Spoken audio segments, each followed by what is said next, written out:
Baie welkom by vanoggend se erediens. Ek hoop dat dit met jou goed gaan, dat jy nog veilig is, dat jy na jouself kyk, nie net om jouself fisies veilig te hou nie, maar dat jy ook regtig emosioneel na jouself kyk. Dis ongekende tye en ongekende emosies en vreemde dinge wat ons binne ons lyf ervaar, kom na buite toe. En ons kom dalk agter dalk self dat ons bietjie moeilik of nie altyd so nice met mekaar is. En so pas jouself op, check in by jouself.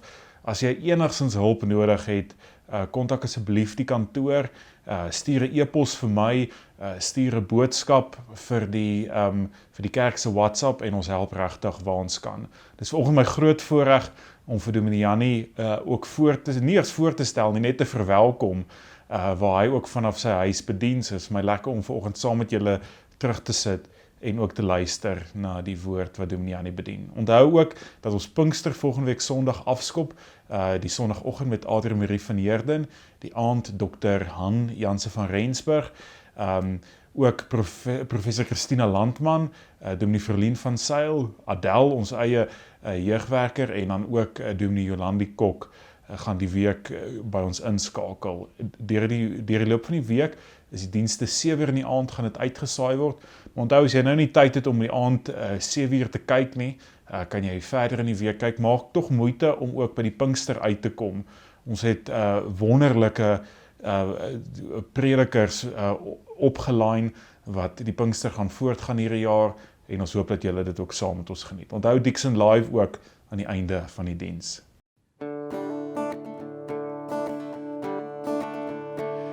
Vader, Seun, Heilige Gees, hoe sal ons U heerlikheid kan verwoord, U lof besing met 'n aardse stem. Eer die Vader, eer die Seun, eer die Gees as God en Heer, eer ons God as majesteit, loof hom tot in ewigheid. Vader, Seun, Heilige Gees, hoe sal ons U heerlikheid kan verwoord, U lof besing met 'n aardse stem. Eer die Vader, eer die Seun, eer die Gees as God en Heer, eer ons God as majesteit, loof hom tot in ewigheid. Eer die Vader, eer die Seun, eer die Gees as God en Heer, eer ons God as majesteit, loof hom tot in ewigheid, loof hom tot in ewigheid, loof hom tot in ewigheid.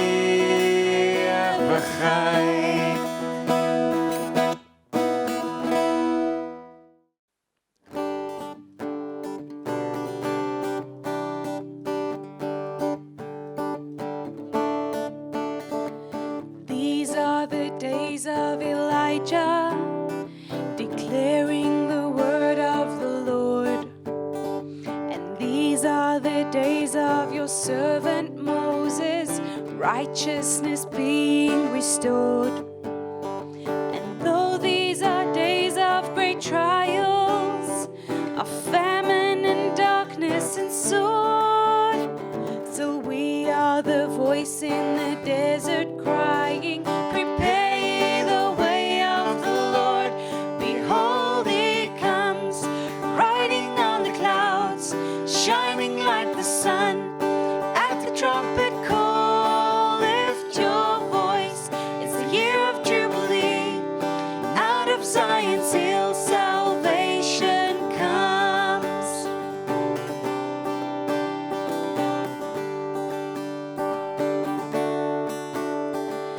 These are the days of Ezekiel, the dry bones becoming as flesh. And these are the days of your servant David, rebuilding the temple of praise. And though these are days of the harvest, the fields are as wide in your world, still we are the laborers in your vineyard, declaring the word of the Lord. Behold, he comes, riding on the clouds, shining like the sun. At the trumpet call, lift your voice. It's the year of Jubilee. Out of Zion's hill, salvation comes.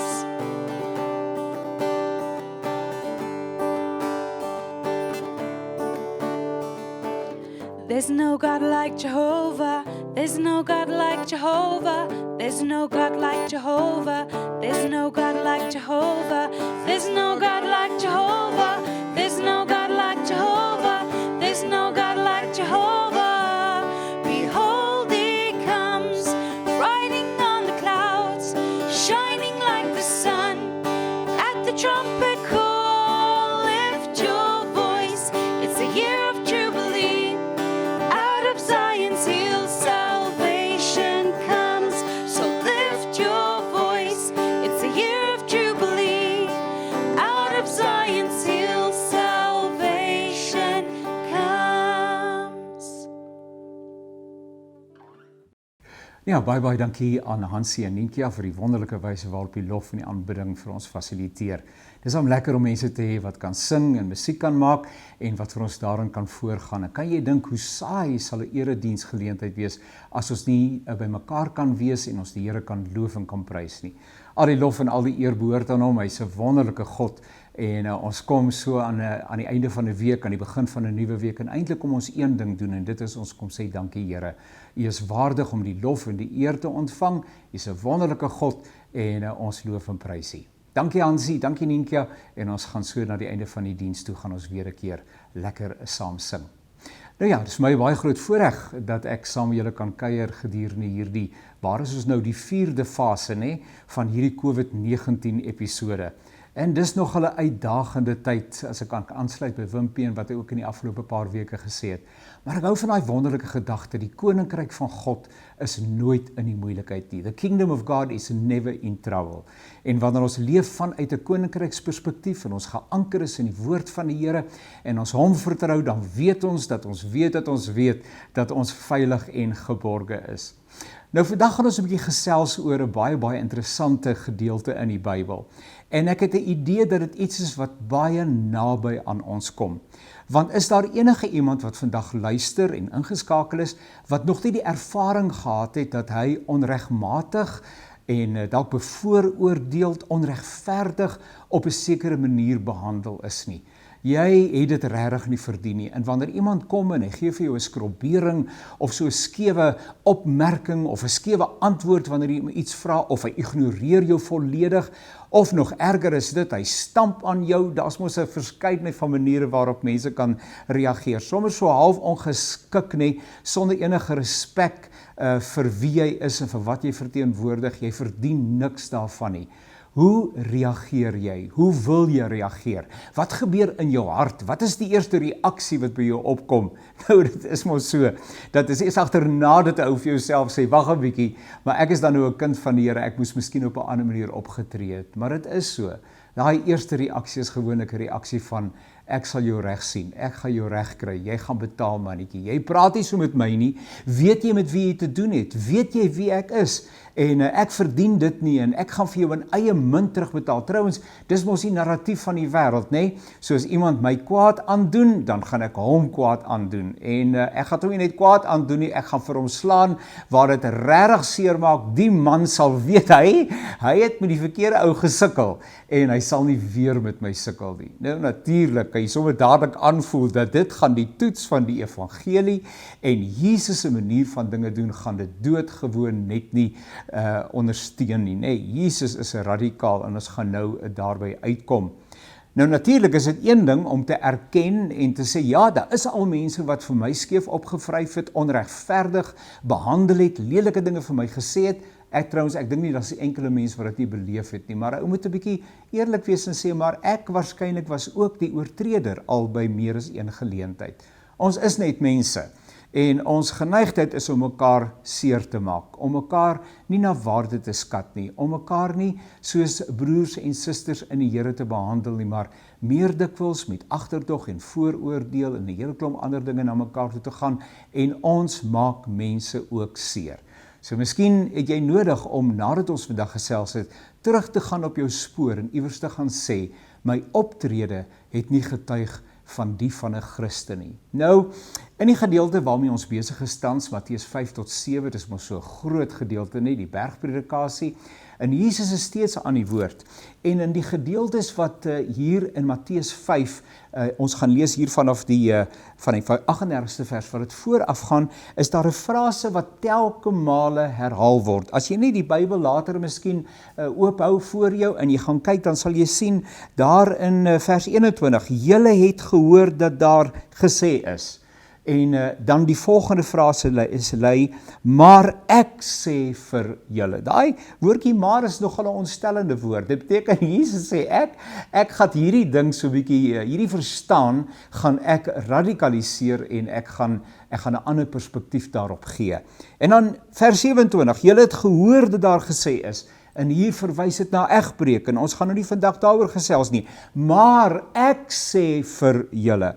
Dan gaan dit oor egskeiding. Daar is gesê, elkeen wat van sy vrou skei, en 'n hele klompie daarin so aan, maar ek sê vir julle. En ons moet natuurlik, ons weet mos nou waar ons gaan luister en waar ons loyaliteit lê. En dan verder het julle gehoor dat daar van die ou tyd af gesê is, jy moet so en so maak, maar ek sê vir julle.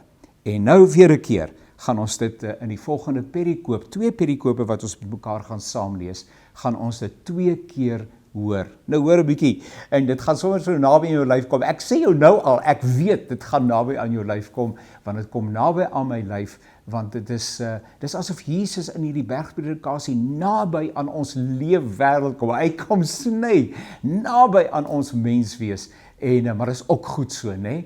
Want ons wil graag groei in die geloof, ons wil toenemend die karakter van Jesus vertoon. En die opmerklike is dat hy nie van ons iets vra wat hy nie self gedoen het nie. Hy is die vergestalting van alles wat in die bergpredikasie opgeskrywe is, met name hierdie gedeelte wat ons nou met mekaar gaan saamlees. So, julle het gehoor dat daar gesê is, 'n oog vir 'n oog en 'n tand vir 'n tand, maar ek sê vir julle, julle moet julle nie teen 'n kwaadwillige mens verset nie. As iemand jou op die regterwang slaan, draai ook die ander wang na hom toe. As iemand jou hof toe wil vat om jou onderklere te eis, gee ook jou boklere. As iemand jou dwing om sy goed 1 kilometer ver te dra, dra dit 'n 2 kilometer, gee aan hom wat iets van jou vra, en moet hom wat van jou wil leen, moet hom nie afwys nie. En dan weer 'n keer, julle het gehoor dat daar gesê is, jou naaste moet jy lief hê en jou vyand moet jy haat. Maar ek sê vir julle, julle moet julle vyande lief hê en julle moet bid vir die wat julle vervolg. Mense dink sommer onmiddellik weer in daai heel eerste paar verse van Matteus hoofstuk 5 in die bergpredikasie, die ware geseëndes, né? En sodat julle kinders kan wees van julle Vader wat in die hemel is. Hy laat immer sy son opkom oor die slegtes en die goeies, en hy laat reën oor die wat reg doen en die wat verkeerd doen. Sy genadige God, né? Ons praat van die algemene spesifieke genade van God.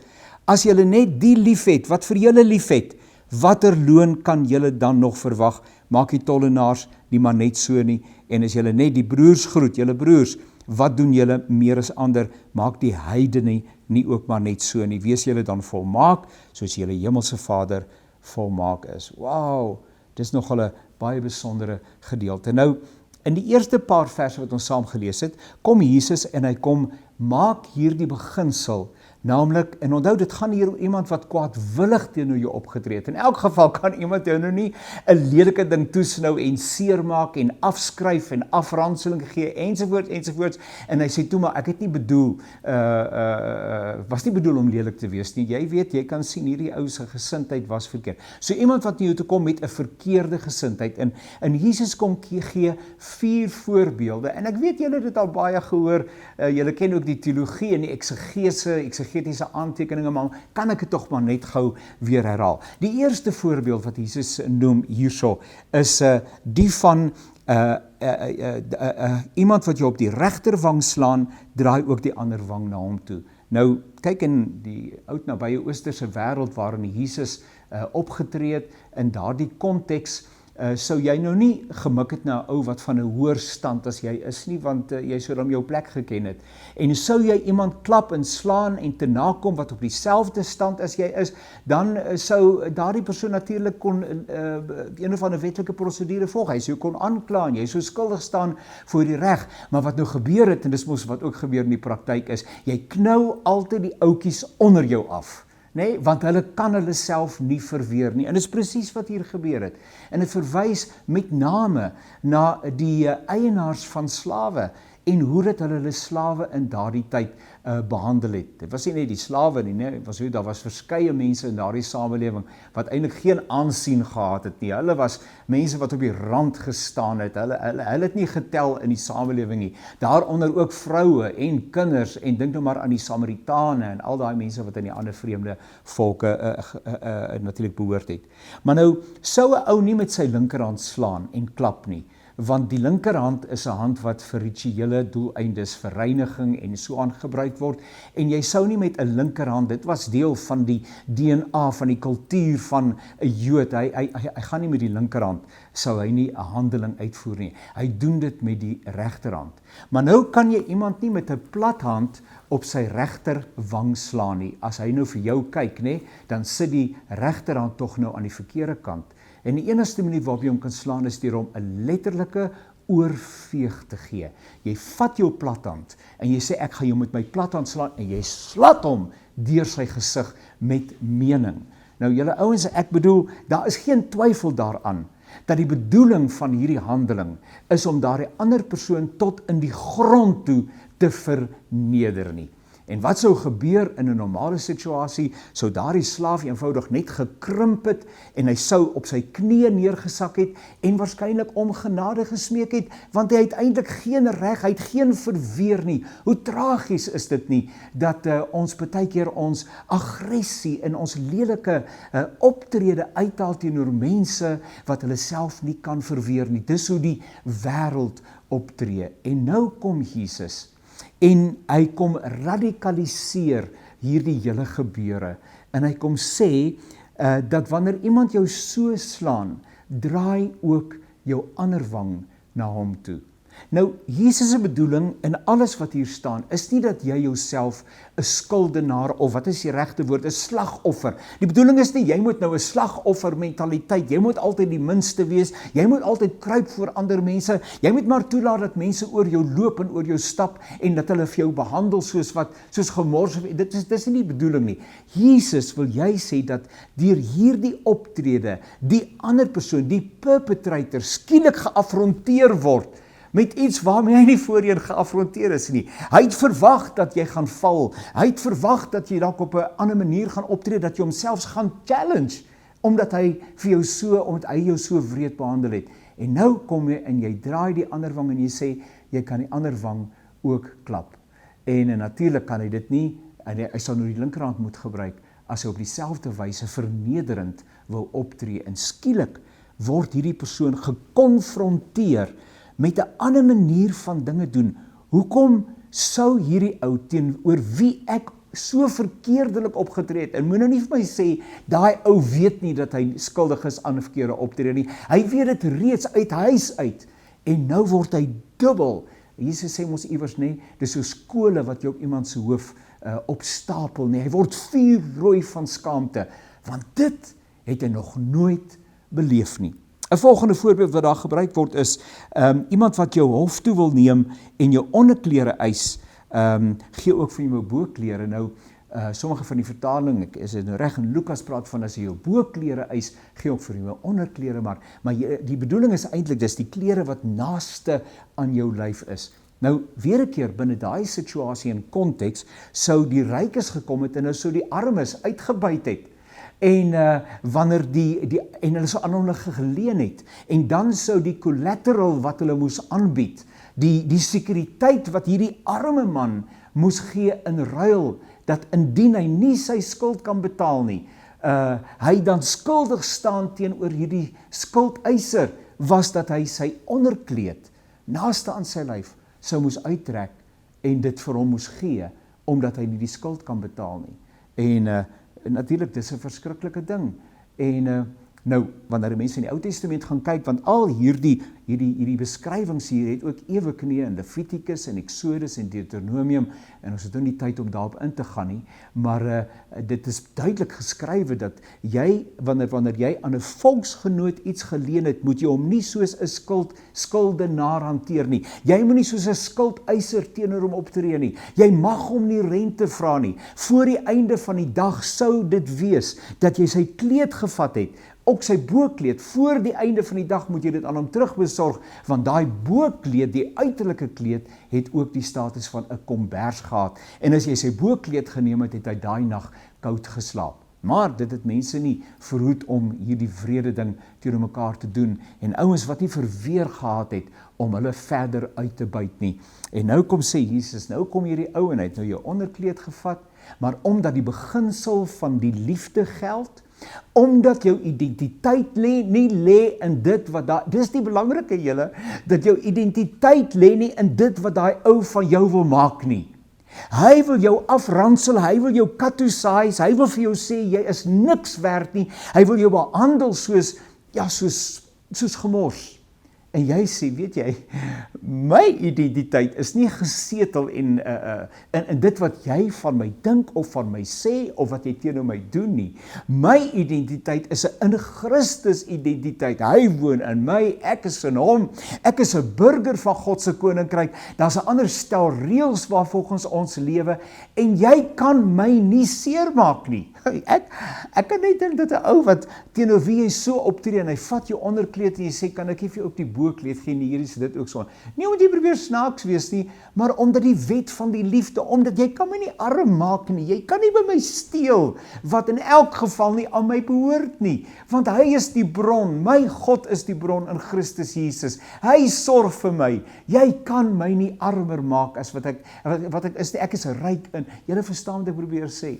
So natuurlik sal hierdie ou skielik moet dink en sê, wag 'n bietjie, watter stel norme werk hierdie ou dan volgens?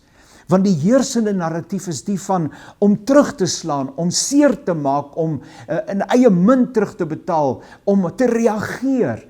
Hoekom reageer hierdie mense nie?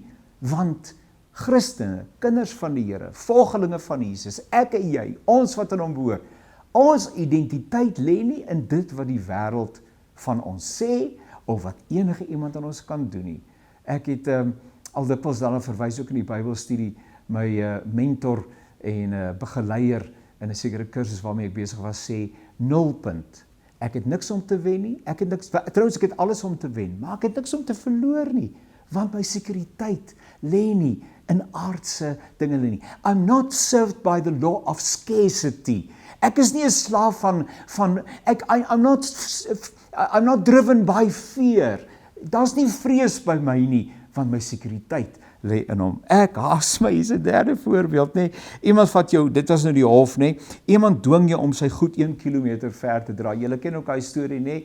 Die Romeinse soldate kon 'n Jood, dit was vernederend, man. Ek bedoel daai atmosfeer tussen 'n Jood en tussen daardie Romeinse offisier of daai soldaat was so dik jy kon hom met 'n mes gesny het. Die Jode het vir die Romeine niks gehou nie. Hulle het hulle verslaaf en diensbaar gemaak. Hulle moes hierdie verskriklike belastings betaal. Hulle is van hulle vryheid ontneem en alles. En nou waar verneder hierdie soldaat jou soveel dat hy jou dwing om sy goeders te dra. Nou, juis omdat die Romeinse owerheid geweet het, maar hierdie soldaat is 'n rowwe klomp, nê, het hulle 'n wet gehad, 'n reëling gehad, dat jy kan iemand vra, 'n Jood vra om jou goed te dra, maar net 1 myl, hier sê 1 kilometer, nê, net 1 myl ver te dra. wat ook al die afstand in daardie tyd sou wees.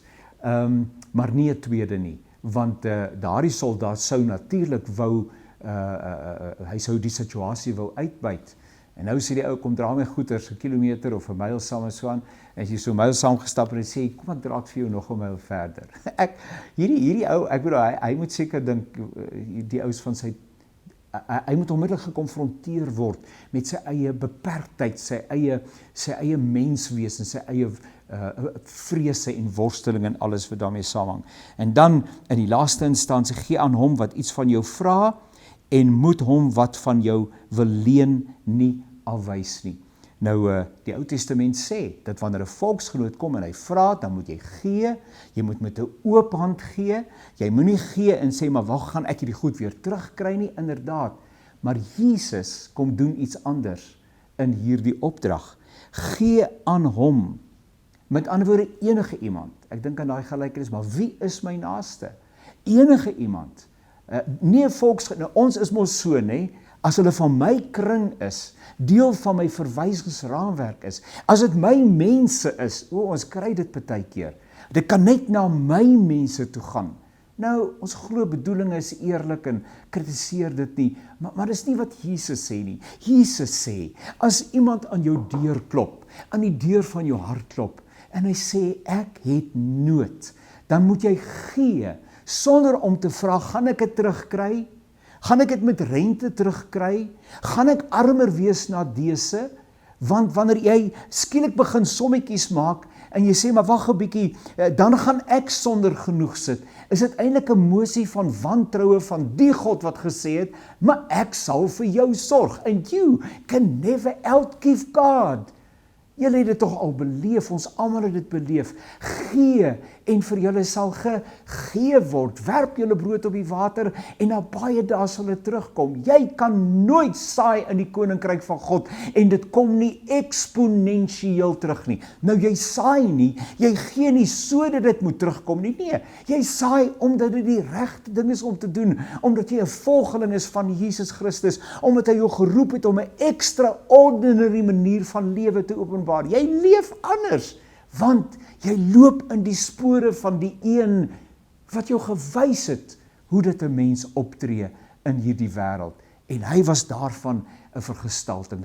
Gee wanneer iemand van jou vra. En moet hom nie wat van jou wil leen, moet hom nie afwys nie, moet hom nie wegwys nie. En dan maak ek klaar, dan kom Jesus en hy radikaliseer dinge nie, hy draai as het ware daai skroef nog 'n bietjie suiwer en hy sê, luister, julle het gehoor, dis die heersende narratief en dit was aanvaarbaar binne die Joodse kultuur en verstaan, selfs hulle godsverstaan. Dink maar aan die psalmdigter, wanneer hy praat oor die vyande van God en sy vyande, hoe wreed hy wil terugbetaal, hy wil seermaak. Maar Jesus kom herinterpreteer alles in die lig van die koninkryk wat in hierdie wêreld deurgebreek het. Julle het gehoor, daar's gesê, jou naaste moet jy lief hê, en wie is die naaste volgens die Joodse verstaan? Ons mense, nê? Hulle is deel die volksgenote, die mense wat deel van my kring is. Julle het gehoor, julle moet die mense wat deel van julle kring is, vir hulle moet julle lief hê, maar julle vyande, dis almal wat buitekant daai kring leef. Hulle is die vyande. Hulle is die ouens wat onaansienlik is, onaanvaarbaar is. Hulle is die slegte ouens, nê. Maar ek sê vir julle moet julle vyande lief hê en julle moet bid vir die wat julle vervolg, sodat julle kinders kan wees van julle Vader in die hemel. Wat het Jesus gedoen wanneer hy onregmatig vervolg is? Wanneer hy uiteindelik aan 'n kruishout vasgeslaan is, dan bid hy, Vader, vergeef hulle, want hulle weet nie wat hulle doen nie. Het jy een geleentheid wat jy kan opnoem, waarin mense Jesus verontreg het, en hoe dikwels, beteken nie dat hy nie die waarheid gepraat het nie, dit beteken nie dat hy nie die fariseërs en die skrifgeleerdes en die geestelikes van sy dag tot orde geroep het en gesê het, maar buitekant is julle spierwit, maar binnekant is julle vol doods. Nee, Jesus het nie geskroom om die waarheid te praat nie, ek bedoel, hy het 'n profetiese anointing gehad en hy het die woord reg gesny, maar het hy ooit teruggeslaan, teruggekabbel, teruggekap, seer gemaak, ook beledig, ook verneig opgetree? Nooit nie. Jy sal dit nooit kry nie. En as ons dan volgelinge is van Christus Jesus, dan word ons geroep om as burgers van sy koninkryk op daardie manier op te tree en te lewe. Julle is kinders van die Vader. Hy laat die son opkom oor die slegtes en die goeies. En luister, kan ek nou maar net vir jou dan herinner, waar het die Here ons kom haal? Nee? Sou ons dan hoegenaamd die status van 'n goeie, ek wil dit vervang met die regverdige. Hy is die God van die regverdige en die onregverdige, maar was dit nie vir sy genade nie. Hy het my kom haal vanuit my status van onreg en ongeregtigheid en hy het my 'n regverdige gemaak. Dis waar hy my gekry het. Ek is nie so gebore nie. Nee, dit was sy genade wat na my uitgereik het. Hy is God van slegtes en goeies. Hy laat dit reën oor die wat reg doen en dan as julle net die liefhet wat julle liefhet, watter loon het julle dan nog? Nee, Jesus sê ek wil julle strek. Ek wil julle konfronteer met 'n manier van dinge doen wat buite julle gemaksone is. Ek verwag meer van julle want ek het meer vir julle gedoen. Ek verwag dat julle in alle opsigte volgelinge van die lewende Christus sal wees in hierdie wêreld. En dan kom Jesus en hy sê, as julle net julle broers groet, en hy sê die tollenaars, julle ouens, ek onthou dit gaan ook hier oor die manier waarop die Jode teenoor Jesus opgetree het, teenoor sy volgelinge opgetree het en so aan, en dan ook die skrifgeleerdes en hulle is nou die ouens met wie Jesus hier in 'n gesprek is, nê, en hy praat met hulle ook sy eie disippels en so aan, en dit moes 'n harde woord gewees het, wanneer Jesus vir hulle sê, as julle net lief is vir die wat aan julle behoort en wat vir julle lief is, as julle net groet die wat julle groet, is julle niks beter as die tollenaars en die heidene nie, en hulle was die skuim van die samelewing in die oë van die Jode. Dis waarmee hy hier die mense vergelyk. Julle is niks beter as daai ouens op wie julle so neersien nie, as julle dan julleself laat bedien met hierdie reël, naamlik ek groet net wat soos ek is. Ek is net vriendelik teenoor hulle wat my vriendelik behandel. Nee, julle, dis radikaal, hè? Dis absoluut radikaal. Maar hoekom kan ons so lewe? Nou in die eerste plek moet ek sê, ek kan nie so lewe, behalwe as hy dit nie in my bewerk deur die wedergeboorte, die bekering en deur die bemagtiging van die Heilige Gees nie. En ek wonder of jy saam met my sommer net 'n aanvoeling het, sê Here, dis 'n mooi woord, maar wat? Dit bly maar 'n stukkie wensdenkerheid daai, tensy daar iets grondiglik in my eie menswees verander. Hier binnekant sal daar 'n radikale omkeer moet plaasvind. En ek dink dis waarby die teks vir my wil bring. En dis waar die teks vir jou wil bring. Naamlik dat ek sê, Here, ek kan nie so optree nie. Dit lê nie in my aard nie. Dis nie wie ek is nie. Maar U kan my verander. En U kan my herinner aan wie ek is. En U kan my daarmee niet weer bewus maak daarvan dat my identiteit in 'n Christus identiteit is. En U kan my weer bewus maak daarvan dat ek 'n rykdom het. Dit kan nie uitgeput word nie. Dis 'n onuitputlike rykdom wat ek in God en in Christus Jesus het. Daarom kan ek gee liefde en middele en myself en my tyd, want hy is die bron van alles wat goed en waar is. En benewens dit is ek 'n burger van God se koninkryk. En Jesus vra niks van my wat hy nie self gedoen het nie. En wat is 'n Christen? 'n Christen is 'n volgeling van Jesus in hierdie wêreld. Julle, mag die Here vir ons hierdie week begenadig. En ek wil amper vir jou profeties sê, die uitdaging en die versoeking of die toets gaan jy waarskynlik in hierdie week raakloop. Want dis mos hoe dit werk, né? Ons kom en die Here werk met ons en hy sê vir julle, hier is die beginsel, en miskien kan jy terugdink en sê, weet jy, ek dryp die toets aan mekaar, dat jy net na die Here toe nou moet kom sê, Here, ek is jammer, vergewe my asseblief, en hy is so bereid en genadig om ons te vergewe, en was my teen die kosbare bloed, en waar ek moet gaan regmaak, daar gaan ek regmaak, ek het nie soos 'n kind van die Here opgetree nie, maar miskien is daar nie so iets wat nou na vore tree in jou eie gedagtes nie, en maar in die week wat voor lê, dat die Here gee vir my die genade, dat wanneer iemand my skeef antwoord, of aan my stamp spreek woordelik, of my verkeerd opvryf, ek nie sal sê, maar weet jy met wie jy te doen het, nie? Ek laat nie so met my werk nie, ag, daai ou meerderwaardigheid, dit hoort nie by 'n kind van die Here nie. Nee. Dit beteken nie ons is slagoffers nie, ek het dit reeds gesê. Ek kan my man staan, ek kan my punt stel, ek kan sê daar's 'n ander perspektief, maar ek doen dit met die gesindheid van Jesus. Nie omdat ek beterwetig is, aanstellerig is, omdat ek dink ek is hoër, van 'n hoër orde, omdat ek afkyk op jou nie. Nee, ek knou nie mense af nie. Ek hou nie daarvan om afgeknou te word nie, ek knou ook nie ander mense af nie. En as ek afgeknou word, dan antwoord ek daardie persoon in die liefde en met die liefde van Jesus, wetende dat my identiteit in Christus is. Jy kan niks van my wegvat nie. My identiteit word nie gedefinieer deur jou nie. My identiteit is deur hom gedefinieer. Ek behoort aan hom. Ek is 'n kind van die lewende God. Amen. Dat ek hoor? Amen. Kom ons bid saam. Here, so baie dankie dat ons na u woord kan luister. En dit is so, u woord is radikaal. Ons is baie meer tuis met die julle het gehoor dat daar gesê is. Want daarmee, Here, het ons vrede. En ons wil graag terugbetaal in eie munt. En ons wil ook maar seer maak, Here. En ons wil ook maar seker maak dat ons goed gaan terugkry. En dis maar hoe ons al mekaar gesit is en ons geleer is miskien. En hoe ons maar dink in ons eie natuur, in ons menslike natuur. Maar ons het 'n bonatuurlike ontmoeting met Jesus gehad. Ons het 'n nuwe natuur en ons laat ons deur die Gees van God inspireer en lei. En daarom, Here, daarom kom ons na u toe en ons vra dat u asseblief sal kom en dat u vir ons sal help om soos u op te tree in hierdie wêreld. Soos wat u opgetree het, hoe langer, hoe meer. En as ons dan in hierdie week iewers met iets hiervan gekonfronteer sal word, dat die Gees ons onmiddellik sal herinner aan die woord en dat ons daardie tree in die geloof sal gee en as oorwinnaars uit die stryd sal tree, terwyl ons ook daardie teestander van ons waarskynlik gewen het vir die koninkryk van God. Ons aanbid u in die wonderlike naam van Jesus Christus ons Here. Amen. En amen. Hansie en Ninkia gaan vir ons weer 'n keer lekker sing en ons gaan die Here saam met hulle loof en prys.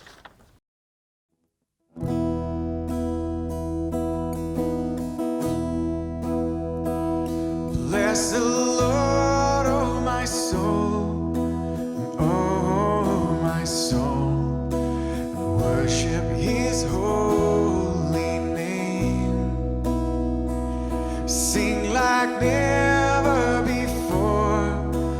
Oh my soul, I'll worship your holy name.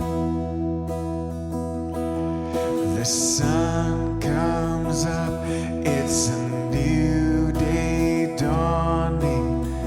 It's time to sing your song again.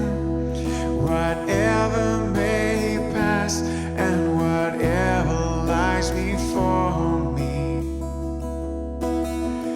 let me be singing when the evening comes. Bless the Lord, oh my soul, oh my soul, and worship his holy name. Sing like never before. Oh my soul, I'll worship your holy name. You're rich in love and you're slow to anger. Your name is great and your heart is kind. For all your goodness I will keep on singing. 10,000 reasons for my heart to find. Bless the Lord. Bless the Lord, oh my soul, and oh my soul, and worship his holy name. Sing like never before. Oh my soul, I'll worship your holy name. And on that day when my strength is failing, the end draws near and my time has come. Still my soul will sing your praise unending. 10,000 years and then forevermore, forevermore. Bless the Lord, oh my soul, and oh my soul, worship His holy name. Sing like never before, and oh my soul, I'll worship your holy name. Yes, I'll worship your holy name. I'll worship your holy name.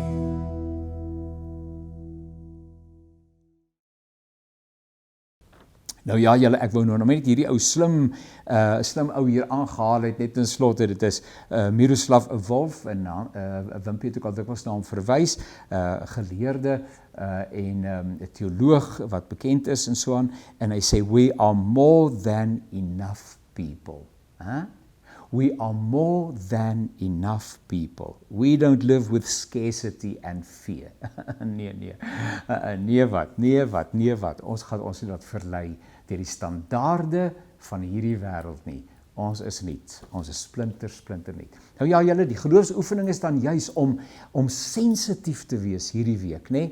Opgeskerp te wees. En sonder om senuweeagtig te wees, want die Here gaan dit in jou doen. Maar wanneer daai oomblikie aanweek, sou dit hierdie week wees, sal dit volgende week, sou dit wees sommer nog vandag, nê? Sommer nog vandag, wat iemand jou parkeerplek vat, en jy sê, ek stamp vir jou uit die pad uit, mat, en jy sê, neem gerus my parkeerplek, ek sal aan nie, is doodreg, ek sal aan nie enetjie kry, en so kan 'n ou dit gaan konkretiseer, ja, kom ons kyk, hoe dit ons saam met die Here groei in die week wat voor lê. Mag die genade van ons Here Jesus Christus, en die wonderlike liefde van God en die bemagtiging van die Heilige Gees waarsonder ons nie so kan leef nie, met elkeen van ons wees en bly. Amen.